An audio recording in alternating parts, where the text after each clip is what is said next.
The horse that helped a broken boy smile again. Ethan hadn't smiled in almost a year. People at school still saw him walking the halls, still heard him answer here during attendance, still watched him sit in the same seat near the window. But the boy he used to be, the one who laughed too loudly, who loved baseball, who never missed a chance to race his friends, home felt like someone from another lifetime. After his family went through a painful change, everything inside Ethan went quiet. Not dramatic, not loud, just heavy. His mom noticed it first.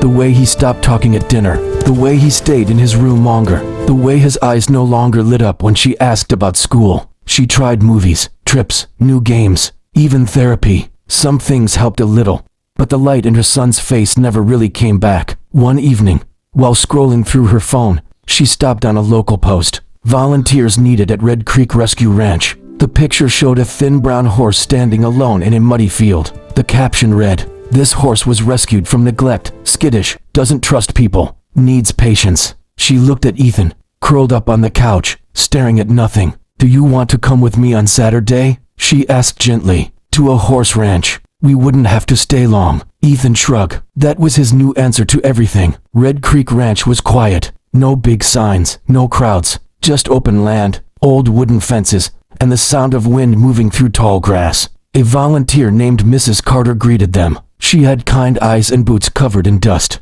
"We mostly clean stalls, brush the horses, refill water," she said. "Some of them don't like being touched, especially one." She paused and nodded toward the far fence. "That's Willow." Willow stood alone near a tree, thin, still. Her ears flicked at every sound. When another horse came too close, she shifted away. She was ignored for a long time.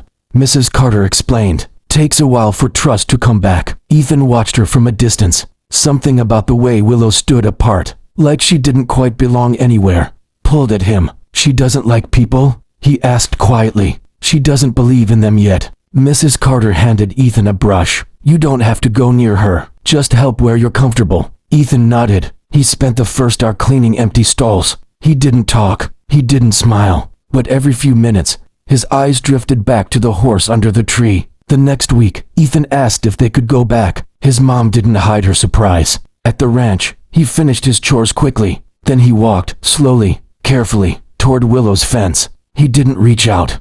He didn't make noise. He just sat on the ground, a few feet away, and waited. Willow lifted her head, took a step back, then stopped. They stayed like that for 10 minutes. A boy on the dirt, a horse by a tree, watching each other breathe. When it was time to leave, Ethan stood up and walked away without saying a word. But something was different. That night, he told his mom, "She's scared of everything." His mom smiled softly. "Some of us are." Weeks passed. Every Saturday, Ethan sat near Willow. Sometimes he talked about school, about how he used to love baseball, about how he hated the quiet in his house now, about how he didn't know how to fix what he felt. Willow never answered, but she listened. Little by little, she stopped stepping away. One morning, she took a step closer. Ethan froze, afraid to breathe, afraid to ruin it. "She came near me," he whispered to Mrs. Carter like it was a secret. "That means she trusts the silence you bring," Mrs. Carter said. Another week, another step.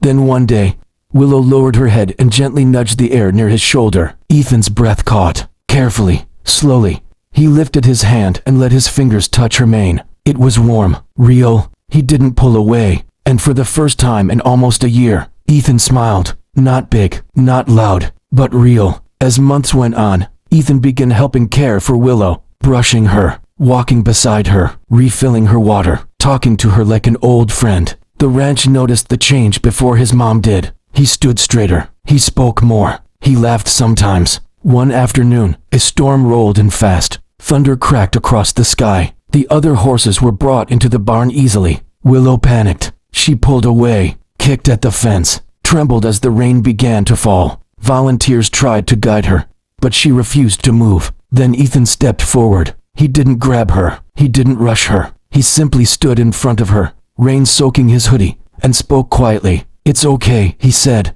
"I'm here. We can be scared together." He held out the rope. For a moment, Willow shook. Then she took a step. Then another. Slowly, she followed him into the barn. When the doors closed and the thunder softened, Ethan rested his forehead against her neck. Mrs. Carter watched from a distance, eyes shining. "She didn't follow us," she said. She followed him. That night, Ethan laughed at dinner. Actually laughed. His mom froze for half a second, then laughed too, tears slipping down her face. "What's so funny?" she asked. Ethan shook his head. "Nothing, everything." By spring, Willow looked stronger, healthier. Her coat shone. She no longer stood alone. And Ethan? He tried out for baseball again. Not because he wanted to be the best, just because he wanted to feel something again. On the day of his first game, he stopped by the ranch before heading to the field. "I might mess up," he told Willow, resting his hand on her neck. She breathed out softly. "Yeah," he smiled. "You're right. That's okay." People often say Ethan saved Willow. They talk about how he helped her trust again, how he helped her heal. But Ethan knows the truth. Willow saved him too. She didn't fix his past. She didn't erase his pain. She just stood with him while he learned how to carry it. And sometimes, that's how healing really starts. Not with answers, not with big speeches, but with a quiet presence, and a reason to smile again.